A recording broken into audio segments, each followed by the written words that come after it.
Ghana invited Black Americans home. Locals are being priced out. So what went wrong? To fully understand this, we have to go back to 2019, when Ghana launched its Year of Return campaign, a government-led invitation for people in the African diaspora to journey home, 400 years after the arrival of the first enslaved Africans to Virginia. Ghana followed up with Beyond the Return, a 10-year strategy focused on investment, tourism, and resettlement. But the story of return is more complicated on the ground. For many Ghanaians, it's starting to feel like they're being priced out of their own homes. Just take a look at one night out in Accra. A VIP table at a major concert can cost thousands of dollars. An after party is usually around 50 bucks. That means a single group might spend more in a few hours on tickets, bottle service, and Ubers than a public school teacher earns in a month. In areas like East Legon and Osu, rents have doubled or tripled since 2019, and many landlords are requiring a year to 2 years rent up front to move in. It's technically illegal, but it's still happening. It is getting out of hand,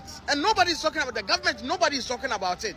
Accra is getting gentrified. On top of that, Ghana is currently undergoing its 17th International Monetary Fund debt bailout. This typically means that the government accepts loans in exchange for implementing what the IMF calls structural adjustments, like cutting public jobs and social spending, privatizing state assets, and opening markets. For Ghanaians, that leads to increased taxes, higher fuel prices, and other austerity measures that heavily impact their quality of life. Meanwhile, the World Bank encourages Ghana to lean on heritage tourism as a way to boost its economy. That is why the Ghanaian government is inviting the African diaspora home. So is it really about solidarity and reconnection, or is it simply a money grab? This is the million-dollar question that people have been asking since the Year of Return.